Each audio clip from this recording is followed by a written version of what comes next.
Today on American Land Seller, we're joined by Abe Mills, Accredited Land Consultant from Keller Williams, Greenville, Upstate in Greenville, South Carolina. Abe spent most of his youth in Florida before his parents retired and moved to their summer home in New England. In 1997, he moved to the Upstate of South Carolina to work for a framing contractor, and within a few years became a home builder and developer. After a couple of other business ventures, Abe prayerfully decided to enter the real estate world. Abe's expertise in developing land has proven to be a gem of an asset, and his knowledge is unsurpassed in the area. As Abe's business grew, he decided to pursue the CCIM, Certified Commercial Investment Member designation.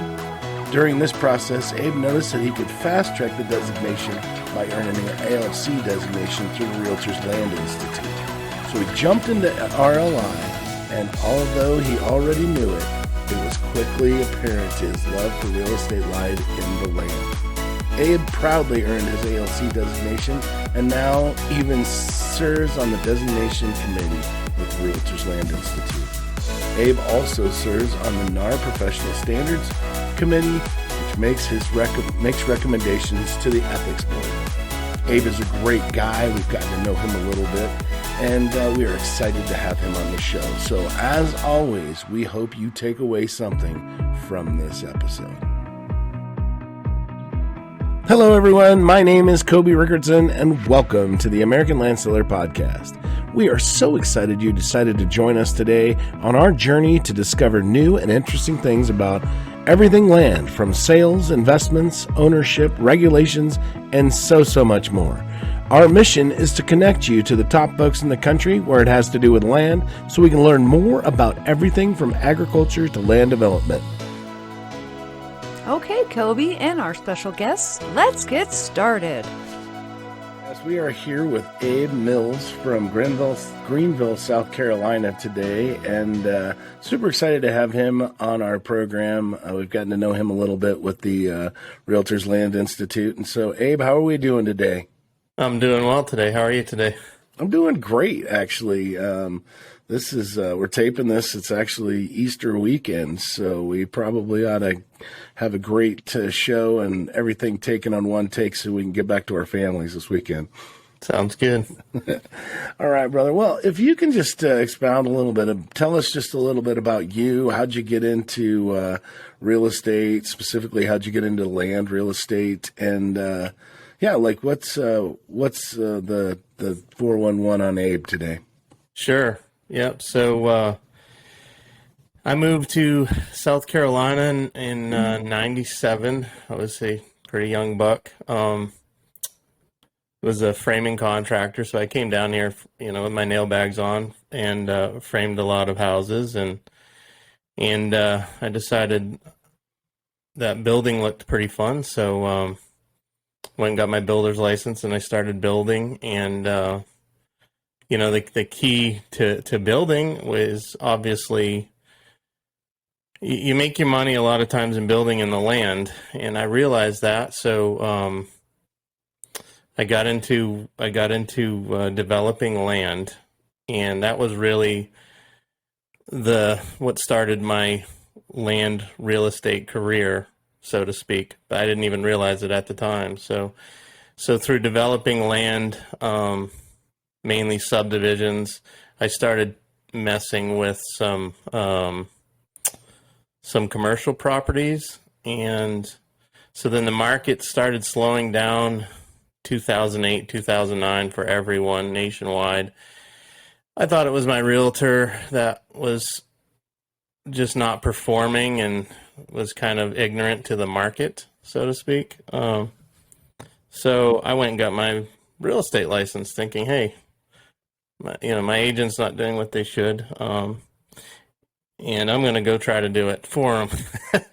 And it worked out pretty good, actually. I started selling my own things, but from what I had amassed in regards to just experience in developing land along the way, I realized quickly that I had all these connections in land, had a tremendous amount of knowledge, with developing land, and it was really, I just queued in a lot of land investors, builders, I mean, you name it, and they started coming to me because of my knowledge there. So it really opened the doors, for my real estate career in land, and that's really how I got my feet wet, in the land side of things. Yeah. So. Yeah, I had similar story, like to the extent of, when I first got started in real estate, I had a commercial property that I had listed, and I didn't understand real estate. When I went to my agent, she said it was on the MLS, and I didn't know what that meant. And and so, like, you're talking about a $600,000-$700,000 piece of property. That's what they did. They put it on the MLS, and so, I kind of figured maybe I could do it better. Yeah.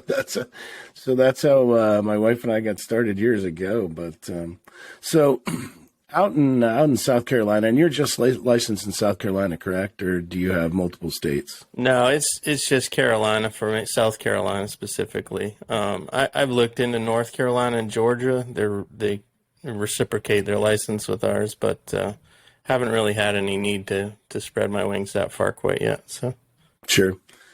So, what kind of land is what are we looking at in your market? What kind of property? What kind of land are you guys selling? Yes. So what I specialize in mainly would be transitional land. Transitional, just either being old farms that are mainly peach farms in this area, which sadly, they're turned into either housing developments or commercial properties and industrial. We have a slew of industrial. I even have some industrial deals that I'm working on as we speak. So, mainly transitional here. I know different markets across the country are certainly different, but our little niche here is almost exclusively transitional land. Yeah, gotcha. So transitional, like I'm in Nebraska, we do mostly farm ground, recreational property, stuff like that. So when I start talking to somebody that's doing transitional stuff, it always fascinates me. Like the most transitional land I've ever done is to take a pasture and turn it into 6 3-acre lots. That there was no water infrastructure, no sewer, no anything. So what kind of, walk me through, if you're going to take a peach farm and turn it into, let's say, a subdivision, what kind of things what's the first thing I got to be thinking about if I'm a developer? Do I go to the zoning and get permission, or how do we start this whole thing? Yeah, I mean, so typically, and this is kind of broad here, but typically what a developer would want would be sewer. That's a big thing.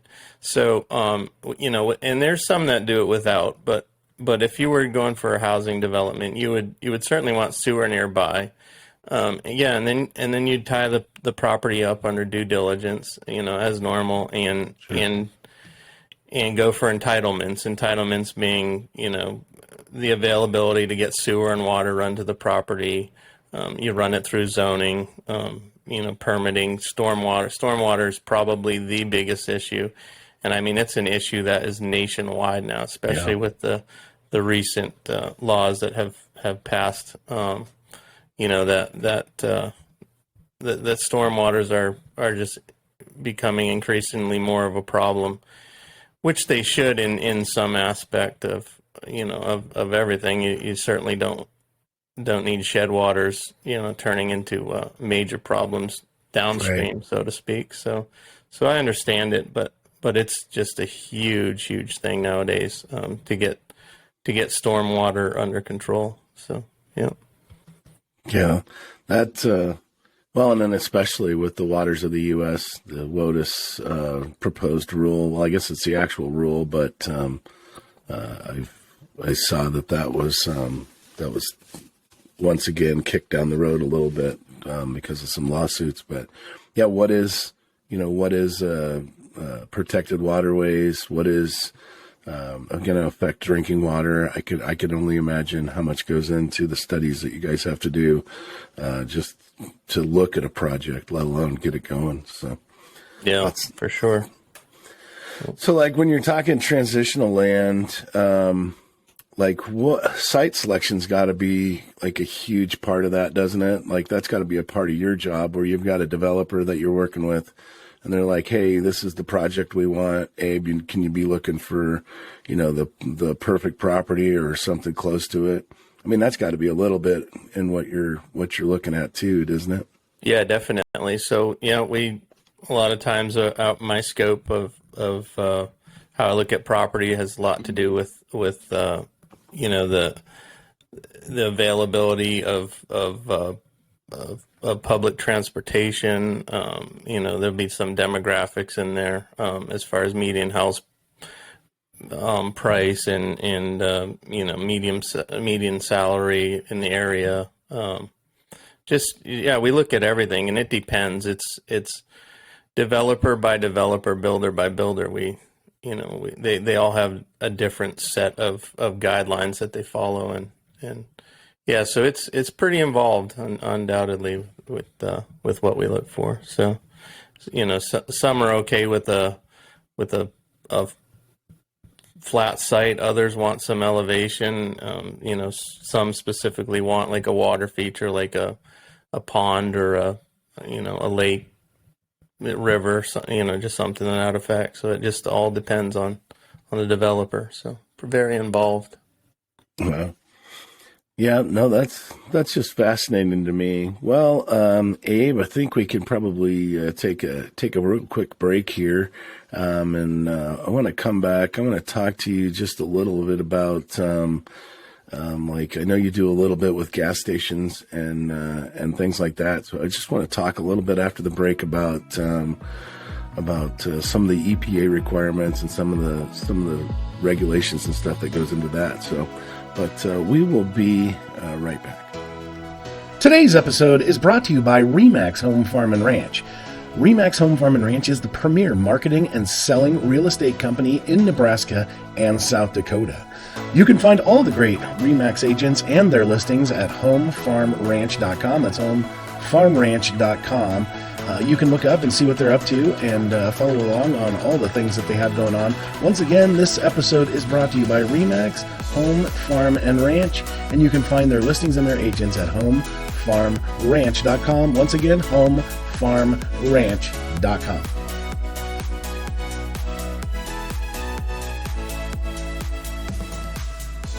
Hey everybody, we're back with Abe Mills from Greenville, South Carolina.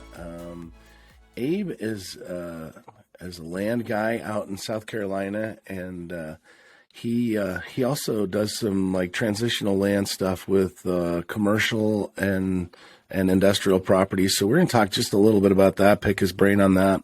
So I would imagine, Abe, that if I'm going to transition a piece of property from like a residential part of the, like say we're putting a gas station in for convenience for a residential area or a development, I would guess that there's a little bit more stricter guidelines than just building a house, correct?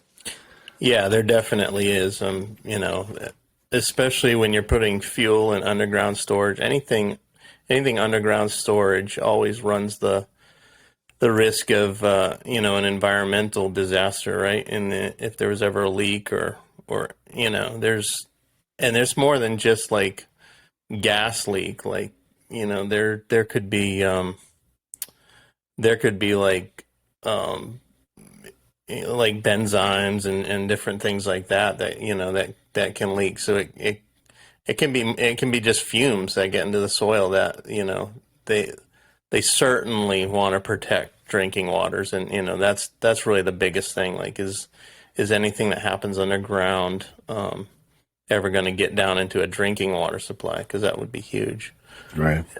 So what the EPA did in the 1980s, I believe it was 1980. They were dealing with, and there was like some toxic waste dumps, and that are pretty infamous. I think one's called Love Canal, and then Valley of the Drums. So they came up with this plan. Congress got together and they came up with this plan called CERCLA, and that's an acronym for Comprehensive Environmental Response, Compensation, and Liability Act. And I know there's a lot to chew on there, but basically what it is it gave the EPA like a super fund or a way to finance cleaning these places up, because they realized that in the event of an environmental disaster, it's highly unlikely that an individual or a company would just ante up and pay the bill. I mean, they could just file bankruptcy and go away, and that's what some of them were doing. So what we've implemented in South Carolina, and it may be nationwide. I'm not sure. I just know it's state specific to us. Is we use a super fund, and basically what it is it's basically a trust fund.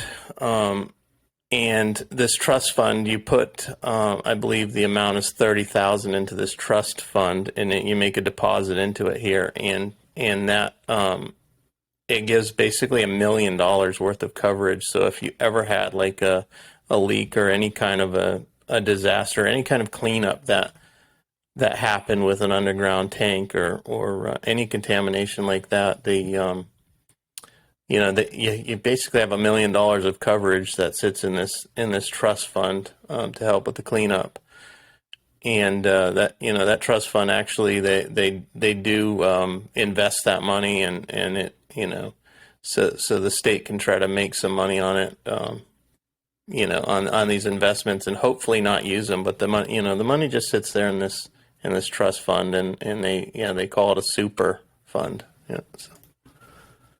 And that's like cash, correct? That's not, you can't just get a bond or something like that. You have to, if you're going to build a gas station, you've got to pony up the money up front, correct? Yeah. So from what I understand, the build-ups, they require that deposit up front. I know there's a lot of gas stations that got in before this, before this rule or whatever, that are floating around without it, but a lot of times they will, they test these things annually anyways. We have what we call DHEC here in South Carolina, is the Department of Health and Environmental Control, and they test these tanks on an annual basis, every year on every gas station in the state, and make sure that they're holding pressure, they're not losing, and if they're losing, if they pressurize these tanks and they realize that it's dropping pressure, obviously there's some sort of a release going on, and they want to make sure it's, nothing's in the soil. And then if they do find something, like, you can buy into this trust fund, believe it or not, even when you have after a leak. It's not, they don't just leave you out hanging if you weren't in it, but they certainly want you to participate if you sell the gas station. And down the road, if you decide to sell the gas station, they want everyone to be involved with it. So, that's totally fascinating.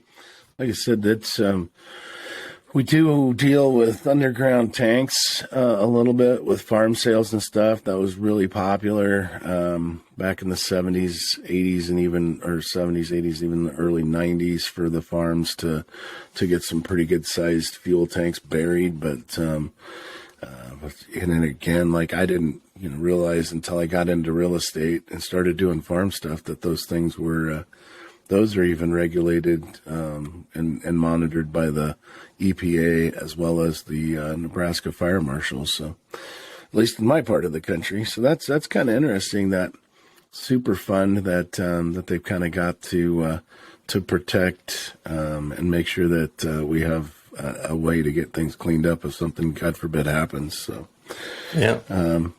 So, like, on the same lines of commercial development, like, I know in our part of the country, all the little, like the smaller towns are always vying for for commercial development. They want companies to come in.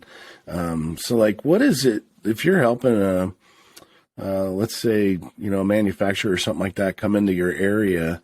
What is it that you start with? Do you start with like an area study just to see if all the pieces are in place for that to be a successful venture for them, or what does that look like?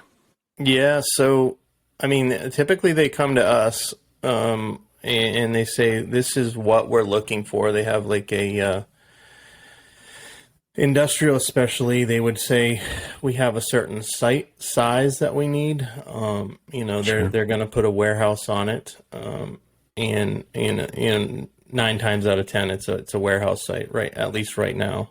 Yeah. We have right here in town. We have Michelin, we have BMW. Amazon has some big things around here. Just a lot of different big companies like that. So a lot of what we have are going to be warehouse style properties, and they're either going to be servicing one of those big names, or just just like a general facility for the supply chain. So so they'll have a typical site size that they're looking for. It's got to typically be fairly flat, right? If they're putting 1 million square feet on something, there can't be a lot of elevation change. So that's one thing that is huge. They can't be moving dirt unendingly to make a building fit, especially if they're trying to fill in and bring a site up. So that's pretty huge. And then, it just depends on the developer, what they need. A lot of times they will require sewer. And then, certainly different phases of power. They usually require a fair amount of power. A lot of these buildings, end up robotic in the inside. So they require a lot of power for that. And then proximity to highways, especially if they're have a lot of trucking bays or whatever, so they can get in and out easily. So that's just fascinating. Like if they want flat, I mean, my whole state's fairly flat, so we'll send them your way. You can always refer them out if you want to, because we are not a mountainous state for sure, but I think this is a good opportunity to take another break. I really do appreciate you being on today, Abe. I hope it's not been too painful so far. No. I've enjoyed every minute of it. Thank you. All right, that's great. Well, if you're good for one more segment, bud, we will be right back. Today's episode is brought to you by Remax Home Farm and Ranch. Remax Home Farm and Ranch is the premier marketing and selling real estate company in Nebraska and South Dakota. You can find all the great Remax agents and their listings at homefarmranch.com. That's homefarmranch.com. You can look up and see what they're up to and follow along on all the things that they have going on. Once again, this episode is brought to you by Remax Home Farm and Ranch, and you can find their listings and their agents at homefarmranch.com. Once again, homefarmranch.com. Abe Mills, accredited land consultant with Keller Williams from Greenville, South Carolina.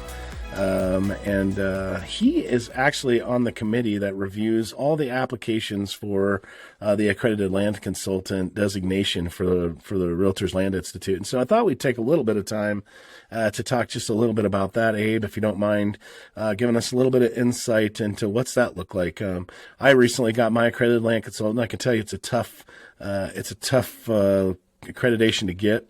But since we have somebody that's on the inside looking out, what is basically like, what's an application process look like for an ALC?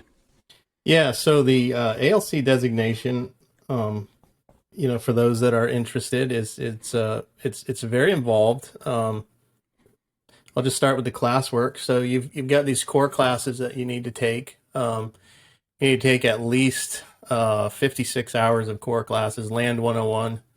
Land investment analysis is another course, and transitional real estate. Those are 3 core classes you have to take, and then you can have a couple of elective classes. And there's a few of them: land development, site selection, recreational land, tax deferred 1031 exchanges, which I highly, highly recommend. That was a good one. And agricultural land.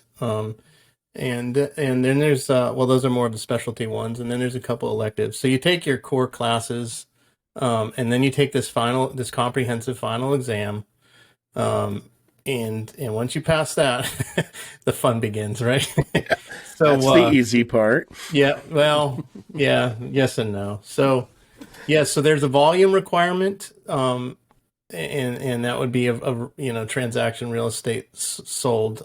You also have to get some letters of recommendation from a couple of accredited land consultants. So this designation isn't for the faint of heart at all. But so anyways, when you go through all that, volume requirements are a huge thing. You either have to have $10 million of total sales of land transaction that you are involved in, or you can have 25 transactions. And just a few pointers for those who are going for the designation and they're submitting their portfolio. Kudos and congrats for getting to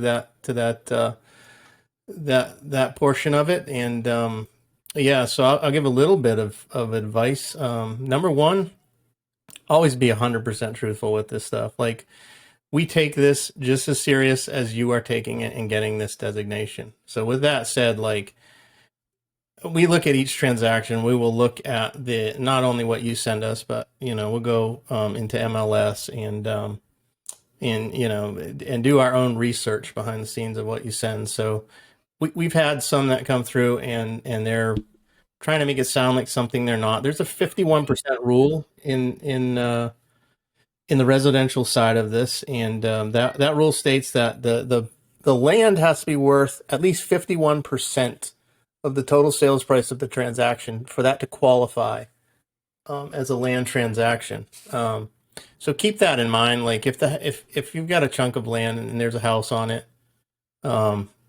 make sure that you're not trying to sugarcoat the land and make the house value less and whatever to slide through, because that's where you're going to get a bit of a hiccup.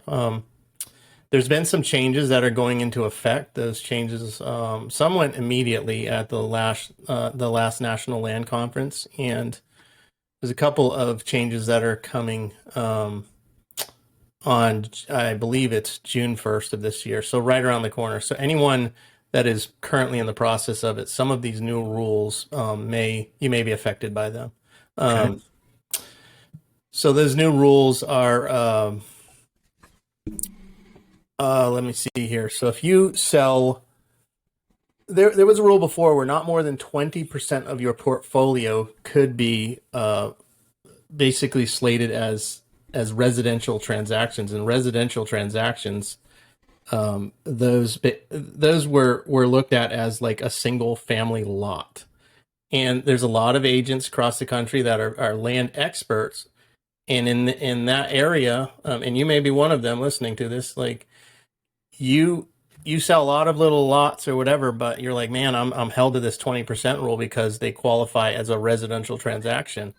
Well, they've kind of revamped that whole statement, and they said, look, you can submit 25 of these different transactions, but no more than 20% of any of those transactions can come from one residential development. So if you're parked in a development and selling lots to different buyers, you can't, your portfolio can't consist of more than 20% from that one subdivision. So it kind of makes it pretty clear as far as that, and it allows more of those transactions where before they weren't counted. In fact, when I applied with mine, I had a bunch of them kicked back, and it was really difficult because I'm in a transitional land area, and a lot of what I was selling was these kind of lots, and it was a little bit of a gray area, I felt, as far as in the application, and sure enough, when I applied and whatever, they kicked them back. So that's really one big change. And then they limit like personal family dealings. There's been some transactions that come through that were like all family. You can't do that anymore. They'll allow 20% of your transactions to be family. Yeah, so that's really the biggest thing. And then there's a new 5-acre rule that they're implementing where they feel like a land transaction is 5 acres or more. And that's not set in stone, right? So if you had a commercial piece of property that was just shy of it or something like that, we would certainly look at each, and we looked at each individual application separately, but try to keep them at a 5-acre minimum for each lot sold. So that's a lot. Yep. Yep. So we're going back just real quick to the education portion of it. I understand, like, I didn't get the opportunity because I started the process and COVID hit, and so that kind of wrecked a lot of stuff. But so I ended up doing a lot of my courses online. But I know that a lot of people go to what's called the land boot camp course. Yeah, like Land Week. Yeah, Land Week, which I think they're calling it Land Boot Camp now. Yeah. Which is you can get all of your courses done in one, and it's not even a week. It's 10 days, I think, or 9 days. Did you partake in that? I know I didn't, but I know. So I originally was going to, right? And COVID hit and it screwed me up. But if you remember, like I was saying, I was going after my CCIM, and when I was looking into the quickest way to get into a fast track for CCIM, I saw this ALC and I thought, well, this should be easy. Never knowing how involved it is in what I was getting into. And I certainly feel blessed that I was led into this path. But sure. But yeah, I had planned on doing the Land Week back then in Tennessee, and the whole thing was canceled because of COVID. And I just, finally I found a course, and they finally opened up in-person courses, and Land 101 was out in Rockwall, Texas. Justin Osborne was teaching, and I showed up, and it was the best thing that ever happened to me. So, yeah, getting back to the Land Week, to each their own. I think there's just so much information that you're trying to sponge here that for me, it would have been difficult. It just would have been tough to go through an entire week of it, especially the land investment analysis. That course alone, I mean, a lot of people just, your head's spinning. Yeah.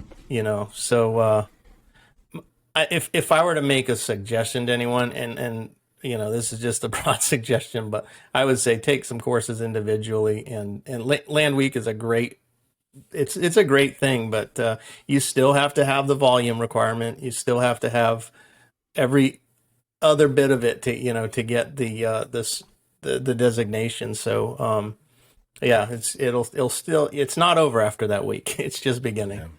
Well, and I think like the thing that I think makes me just a little bit jealous is the camaraderie, like the bond that those guys that go through that 9 or 10 days of holy hell, I guess, like they do have quite the bond. And, like I've got a ton of people that I've met through this, and I've got a bunch of people that I absolutely love, but there's something about those guys that go through that together. And I think at the end of it, that last day, they take that, they do take the actual, the comprehensive exam.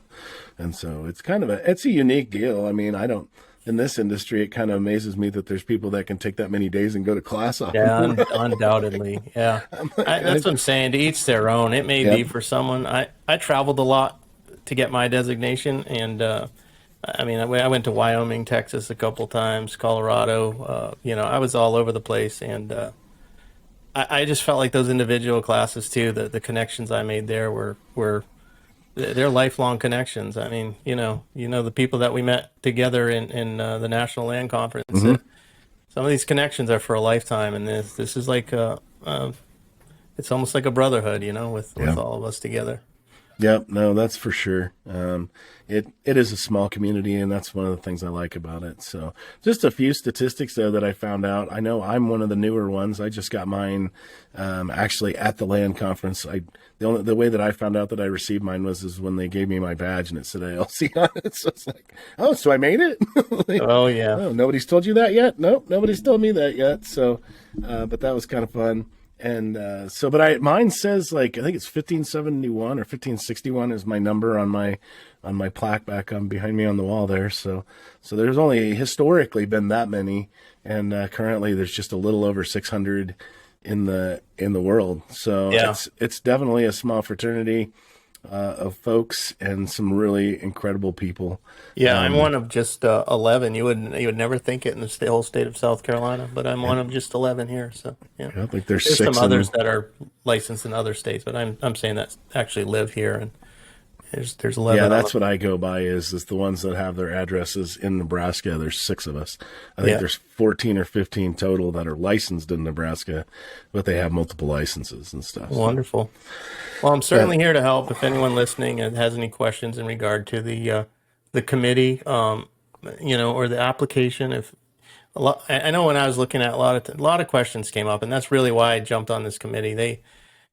The opportunity arose, and I was a new ALC, and I just said, Aubrey there, I said, you know what, I do wish to be on that committee because I feel like I had so many questions that I wish I could have got an answer on, and I really want to be that help to anyone that needs it. So. Right. Well, and I know like one of the things I would highly recommend if you want to start the process is reach out to anybody. I mean, me, you, whoever's involved in the Realtors Land Institute, become a part of that. Even if it's not something that you're pursuing, that's probably one of the most rewarding things that I've done in my career is to just be a part of the Realtors Land Institute because there's so many things, so many opportunities for not just education, but just the stuff that they put out. And then go to the land conference, and if you're there and you're interested in being an ALC, go sit at the table, in the round table sessions and talk to those guys that I think, Abe, maybe you're one of those guys that they put at the table that can talk about it. But yeah, it's a great deal. Just a couple of things to kind of wind things down. But I'm curious just because I went through it. Do you reject quite a few? I don't want to get too specific with it, but there have been some, that we vote on, there's, like I said, the key to this is to be truthful. We're all in this industry together, and you can quickly tell when something's not adding up, right? So, and we're looking at it in such a professional standard that. So there are some that go back. I mean, and there's times that we need clarification on items. Koby, you had one get kicked back, or one or two on yours, or at least looking for further clarification, right. and came screaming through with a deal that trumped all the little ones that were in question. But so it definitely happens, and it happened to me, and that's really a driving force behind why I'm on the committee. So. Yep. Well, and one of the Remax guys that I've gotten to be pretty good friends with over the years, we submitted our package at similar times, and there were, his was, and he admits it, wasn't organized well enough, and so when it came down to it, he was on his way out to Colorado this year, expecting expecting to get it, and did not get it, and so. It was, I think he'll get the stuff he needs fixed. It was just some of the things, but, that's the big thing is, yes, I had several questions that were asked of mine. And so, like, I think we talked about this, offline, Abe, but I think you recommended that, hey, start right now with your putting together your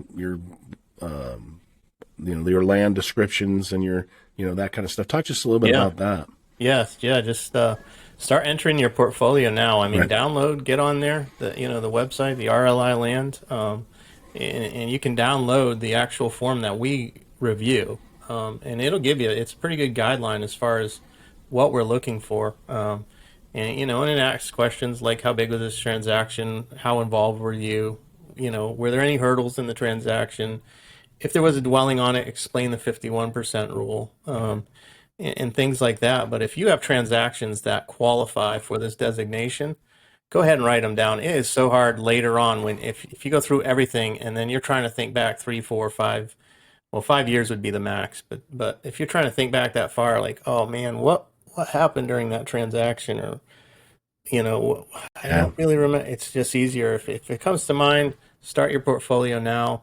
start putting them in order. And by the time you get ready to submit, you're going to be so thankful that you did.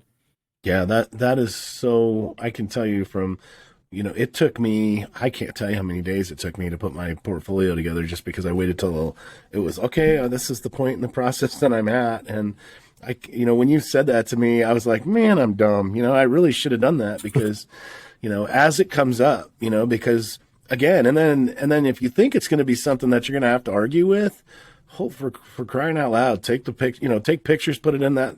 I got everything in individual folders for all the different properties. And so, I realized later when you were asking a question about it, if I'd had pictures of, the house that I was talking about that needed to be torn down on this 5-acre piece, to show that, hey, that was worth more, the land was the only thing that was in play. It would have been a bigger deal for me. So Abe, appreciate you being on that committee. That is not one that you will see me on, just because I know going through that stuff, that's a calling. That's not something that the guys that are on that committee care about the accreditation. You guys care about getting it right. And it's not that I don't, but it's just that's a lot of details for me to pay attention to. Yeah, it sure is. It sure is. I don't want to staff that out. So I'm actually looking into maybe getting into more of the education portion, like teaching some of the classes. So I think that would be fun. So how do we get a hold of you? Like you had mentioned, hey, that you might be interested in helping young aspiring accredited land consultants out. How do we get a hold of you? Yeah, sure. So any questions you have, really the best way to reach me is via email. That's, very few of my emails are going to go in a spam box, and I read every single one of them. And super easy. My email is abemills@kw.com. And hit me up with any of your questions at all. I'd be glad to take some time and try to figure it out with you. Especially if you're getting ready to submit a portfolio and you're like, I don't know if this is good enough. I don't know if this qualifies. I can promise you, I don't mind taking a few minutes of my time in helping you achieve this, because this was the biggest thing in my entire career that I have ever done as far as what it has done. And it just catapulted me into an entirely new level with a group of guys that I just love being around. You won't find, and I don't say this lightly, but you will not find, a more sincere, a more truthful, just upright group of people than you will ever find, with the Accredited Land Consultant designation. Yeah, it is a great organization, a great group of people, very small fraternity. And like you said, you can kind of, there's a partnership between the CCIM and ALC right now. That is pretty incredible. So, Abe, appreciate you being on, taking the time today, my friend. I've really enjoyed getting to know you over the last few months.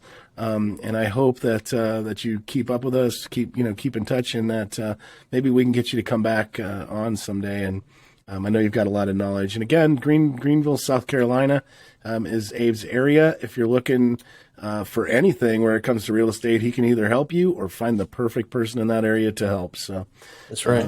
Anything else today before we head off? No, I think that's good. I've appreciated every minute of it, and look forward to the future. All right, perfect, man. Well, that's it for today's podcast. We will see you all down the road. You have been listening to the American Land Seller Podcast. Thank you so much for joining us this week for our program, and we promise to continue to try and find new, exciting, and informative things to discuss every single time. If you would be so kind, please like, subscribe, or follow whatever works on the app you're listening or watching on. We would love for you to keep track of what we're up to. Thanks again, and until next time, God bless you. Have a great week. Today's episode is brought to you by RE/MAX Home Farm and Ranch. RE/MAX Home Farm and Ranch is the premier marketing and selling real estate company in Nebraska and South Dakota. You can find all the great RE/MAX agents and their listings at homefarmranch.com. That's homefarmranch.com. You can look up and see what they're up to and follow along on all the things that they have going on. Once again, this episode is brought to you by RE/MAX Home Farm and Ranch, and you can find their listings and their agents at homefarmranch.com. Once again, homefarmranch.com.